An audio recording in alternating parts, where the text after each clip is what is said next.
తాకట్లో ఉన్న మీ బంగారాన్ని విడిపించి ఆ రోజు ఆన్లైన్ రేటుకి కొంటాం. Sharma gold company. కేరళలో ఇప్పుడు వింత ట్రెండ్ నడుస్తుంది. ఎందుకంటే కేరళలో నిన్న మొన్న చూసాం, బస్సులో ఒక మహిళ చేసినటువంటి ఒక వీడియో కారణంగా ఒక వ్యక్తి బలవన్మరణం చెందాడు. తనను తాకాడంటూ వీడియో తీస్తూ రీల్స్ చేస్తూ దాన్ని ట్రెండ్ చేస్తూ రాష్ట్ర వ్యాప్తంగా దాన్ని వైరల్ చేసి ఆ తర్వాత అతని ప్రాణాలు పోవడానికి కారణమైనటువంటి ఆ మహిళ ఇప్పుడు కేసు కూడా ఎదుర్కొంటుంది. కేసు కూడా పెట్టారు తన పైన. అయితే ఇప్పుడు బస్ ఎక్కాలంటే టికెట్ కంటే ముందస్తుగా అట్టెపెట్ట ఉండాలేమో అన్నంతగా మీమ్స్ వైరల్ అవుతున్నాయి. అక్కడ మగవాళ్ళందరూ కూడా తమ నిరసనను వ్యక్తం చేస్తున్నారు, భయాందోళన వ్యక్తం చేస్తున్నారు. ఒకప్పుడు అమ్మాయి పక్కన సీట్ కోసం వెతికే కుర్రాళ్ళు ఇప్పుడు టచ్ అయితే ఎక్కడ ప్రాణాలు పోతాయేమో అనేటువంటి ఆందోళన వ్యక్తం చేస్తున్నారు. అట్టెపెట్టలో దూరిపోతున్నట్లుగా సోషల్ మీడియాలో సెటర్లు పేలిపోతున్నాయి. ఎందుకంటే ఆ వీడియో మనం చూసాం. నిన్న ఒక అమ్మాయి, ఆమె ఇంటెన్షనల్గా రీల్స్ కోసం, తన వీడియోస్ కోసం కంటెంట్ క్రియేటర్గా ఉన్నట్టుంది, ఇన్ఫ్లుయెన్సర్గా ఉన్నట్టుంది అమ్మాయి. తను బస్సులో నాన్ స్టాప్గా వీడియోను కవరేజ్ చేస్తూ ఎప్పుడెప్పుడు నన్ను తాకుతారా, ఎప్పుడెప్పుడు ఏ కంటెంట్ నాకు దొరుకుతుందా అనేటువంటి ఆశతో ఎదురు చూస్తూ ఒక సర్టెన్ పాయింట్ దగ్గర ఒక వ్యక్తి తనను తాకాడని చెప్పేసి ఒక వీడియో వైరల్ చేసింది. దాని కారణం ఒక నిండు ప్రాణం బలైపోయింది. ప్రైవేటు ఉద్యోగం చేసుకొని జీవిస్తున్నటువంటి ఆ వ్యక్తి జీవితంలో ఎప్పుడు ఎదుర్కొనేటువంటి ఆ నిందలను చూసి తట్టుకోలేక ఒక సాధారణ మధ్యతరగతి టెక్స్టైల్ ఫ్యాక్టరీలో పనిచేస్తున్న వ్యక్తి చనిపోయాడు. ఈ యొక్క భారాన్ని, అవమాన భారాన్ని తట్టుకోలేక, అసలు ఏం జరిగిందో కూడా తెలుసుకోకముందే ఎదురైనటువంటి విపరీతమైనటువంటి ట్రోల్స్ తోటి. దీంతో కేరళలోని కోజికోడ్లో ఇటీవల దీపక్ అనే వ్యక్తి ఆత్మహత్య చేసుకోవడం యావత్ రాష్ట్రాన్ని కూడా కుదిపేసింది. అక్కడ బస్సులో తనను తాకాడంటూ ఒక మహిళ తీసినటువంటి వీడియో సోషల్ మీడియాలో వైరల్ అవ్వడంతో ఆ డిజిటల్ విచారణ తట్టుకోలేక అతను ప్రాణాలు తీసుకోవడంతో ఇప్పుడు సీన్ రివర్స్ అయ్యింది. ఈ ఘటన తర్వాత కేరళ కుర్రాళ్ళు ఇప్పుడు సోషల్ మీడియాను మీమ్స్తో నింపేస్తున్నారు. మమ్మల్ని మేము కాపాడుకోవాలంటే ఇలా అట్టపెట్టెలు వేసుకోవాలి అంటూ వాళ్ళు వేస్తున్నటువంటి ఫోటోలు, వీడియోలు ఇప్పుడు ఆలోచింపజేస్తున్నాయి.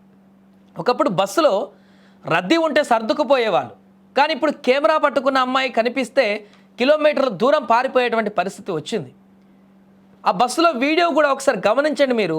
ఫుల్ రష్గా ఉంది, సీట్లన్నీ నిండిపోయాయి, అక్కడ ఉండడానికి ప్లేస్ కూడా లేదు.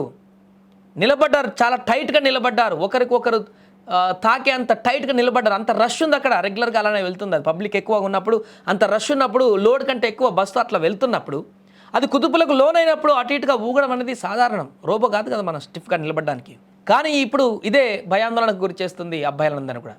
కావాలని ఎవరు అగ్గిపెట్టెలు వేసుకోవడం లేదు, కానీ మా జాగ్రత్తలో మేము ఉంటాం బాబోయ్ అంటూ కుర్రాళ్ళు ఇప్పుడు చేస్తున్న మీమ్స్ కేరళ సరిహద్దులు దాటి వైరల్ అవుతున్నాయి. ఆ అట్టపెట్టె కేవలం ఒక మీమ్ కాదు, అది మగాళ్ళ భయానికి నిలువుటద్దంగా మారింది. బస్టాప్లో వెరైటీ అట్టపెట్టెలు అమ్ముతున్నట్లుగా ఆ బాక్స్లను యాంటీ వీడియో కోటింగ్ ఉన్నట్టు సోషల్ మీడియాలో పేలుతున్న మీమ్స్ చూస్తుంటే నవ్వాలో ఏడవాలో అర్థం కావడం లేదంటూ కూడా, దీపక్ లాంటి మరో బలిపశువు కాకూడదు అంటూ కూడా నిరసనను వ్యక్తం చేస్తున్నారు మీమ్స్ ద్వారా. టచ్ అయితే కేసు, వీడియో తీస్తే చావు, అందుకే ఈ బాక్స్ అనే క్యాప్షన్తో ఇంటర్నెట్ షేక్ అయిపోతుంది. అమ్మాయిల రక్షణ కోసం వచ్చిన చట్టాలు చేతిలో ఉన్న స్మార్ట్ ఫోన్లు కొందరి అమాయకుల ప్రాణాల మీదకు తెస్తున్నాయనేటువంటి ఆవేదన ఈ మీమ్స్ వెనుకున్నటువంటి అర్థం.